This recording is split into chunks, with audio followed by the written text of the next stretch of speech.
Boa noite a todos. Na aula de hoje, nós vamos falar um pouco a respeito dos cálculos das massas dos poluentes gasosos. Vamos iniciar a aula fazendo uma revisão dos principais conceitos. Vamos falar um pouco a respeito da evolução do modelo atômico. O primeiro modelo atômico científico que nós temos é o modelo atômico de Dalton, proposto em 1808 pelo físico inglês John Dalton. Seu modelo ficou conhecido como modelo da bola de bilhar. Segundo esse modelo, o átomo é uma esfera maciça, indestrutível, impenetrável, a menor partícula da matéria. Não pode nem ser destruída e nem ser criada. Segundo esse modelo também, os átomos eles diferem um do outro pelo seu tamanho e pela sua massa. Esse modelo atômico ele foi substituído pelo modelo atômico de Thomson. Thomson, em 1898, descobriu o elétron. Desta forma, o átomo deixou de ser considerada a menor partícula da matéria. O elétron ele se apresentou como uma partícula 10.000 vezes menor do que o próprio átomo. Sua carga é negativa e, segundo o modelo atômico de Thomson, o átomo seria uma massa de carga positiva contendo esses elétrons de carga negativa espalhadas por toda a superfície e o volume atômico. O modelo atômico de Thomson ele é importante, pois ele passa a explicar fenômenos elétricos, fenômenos esses que não eram explicados pelo modelo atômico de Dalton. No entanto, no início do século XX, alguns fenômenos relacionados com a radioatividade e entre outros, não eram explicados pelo modelo atômico de Thomson. Então, em 1911, o físico neozelandês Rutherford propôs um novo modelo, que ficou conhecido como modelo atômico planetário. Segundo o modelo atômico de Rutherford, o átomo é formado por grande vazio, contendo em seu interior um núcleo que concentra praticamente toda a massa atômica e ao redor desse núcleo estão girando os elétrons. Da mesma forma que foi proposto por Thomson, os elétrons no modelo atômico de Rutherford também possuem carga negativa, enquanto que o núcleo possui carga positiva.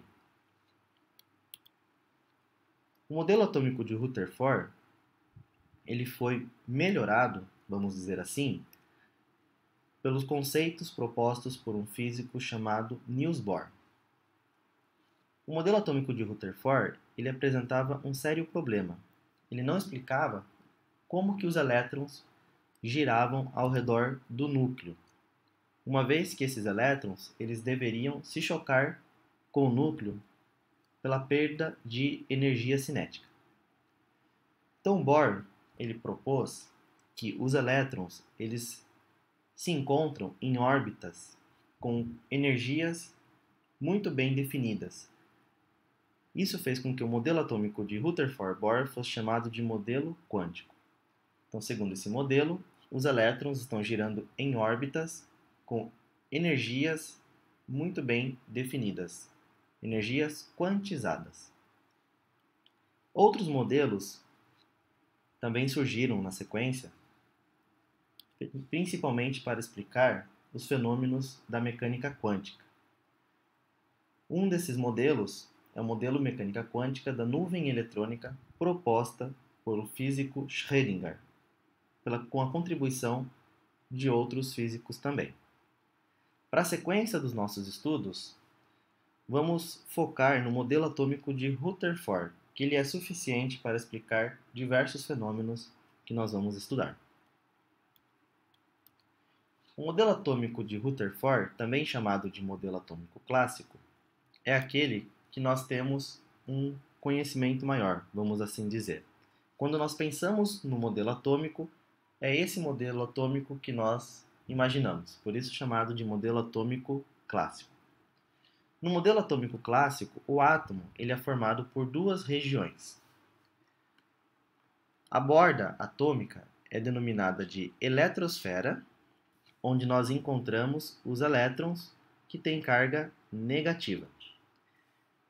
No interior do átomo, nós temos o núcleo. No núcleo, nós temos os nêutrons, que têm carga zero, e os prótons, que têm carga positiva.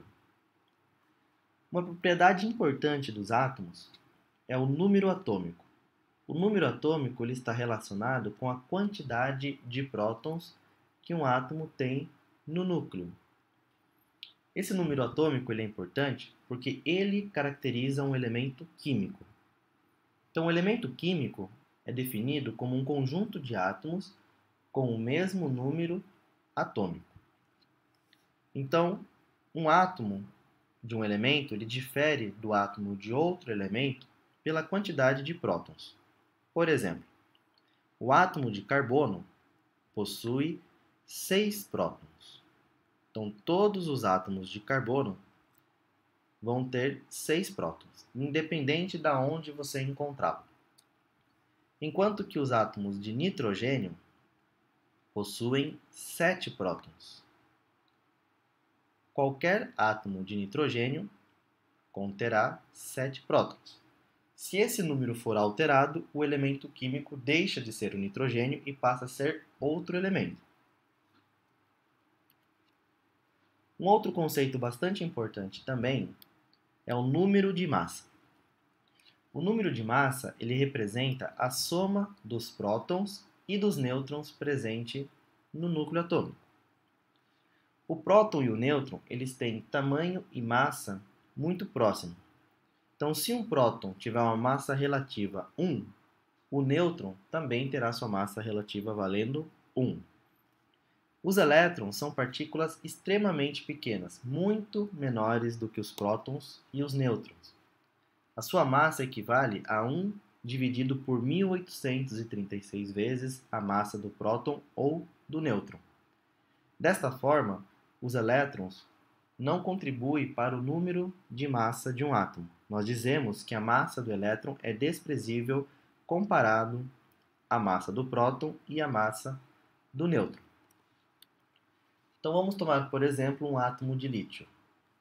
O lítio ele é um elemento químico que possui 3 prótons, então seu número atômico vale 3, e ele possui 4 nêutrons, então seu número de massa vale 7, uma vez que 3 prótons mais 4 nêutrons totaliza 7.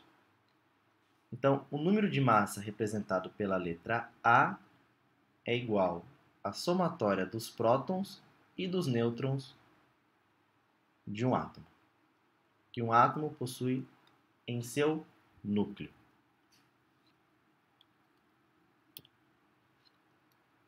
Isótopos são átomos que possuem o mesmo número atômico e diferentes números de massa. Vamos tomar como exemplo o átomo de hidrogênio. O átomo de hidrogênio ele possui apenas um próton. E 99% de todos os átomos de hidrogênio encontrados no universo não possuem nêutrons. Desta forma, seu número de massa vale 1. Esse hidrogênio de número de massa 1 é chamado também de prótio. Um átomo de hidrogênio que possui um próton e um nêutron passa a ter seu número de massa valendo 2. Esse átomo de hidrogênio também é chamado de deutério. Um átomo de hidrogênio que possui um próton e 2 nêutrons passa a ter seu número de massa valendo 3. Este átomo de hidrogênio também é chamado de trítico. Então, observe que nós temos átomos do mesmo elemento que possuem diferentes números de massa. Esses átomos são conhecidos como isótopos.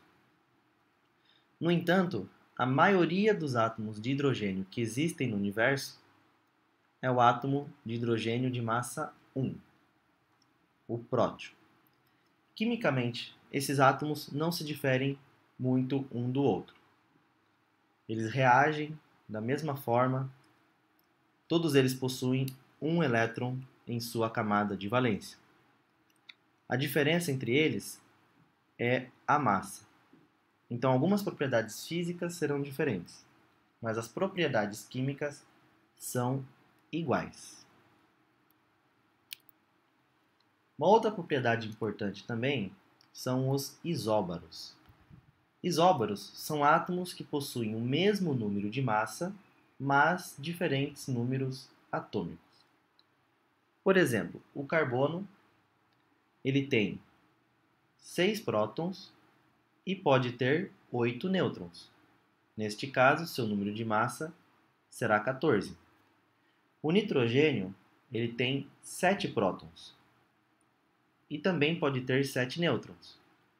Então, seu número de massa é 14. Observe que eu falei que ele pode ter, porque o carbono, existe o carbono de massa 12 e existe o carbono de massa 14. O carbono de massa 12 e massa 14 são chamados de isótopos.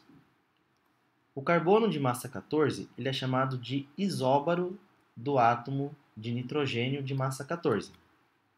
Então, são átomos que possuem números atômicos diferentes, número de nêutrons diferentes, porém, seus números de massa são iguais. Os isóbaros são bastante importantes quando a gente estuda radioatividade. Existe um processo de decaimento radiativo no qual o átomo de carbono 14 se transforma em átomos de nitrogênio. Esse processo é utilizado para a datação de carbono 14.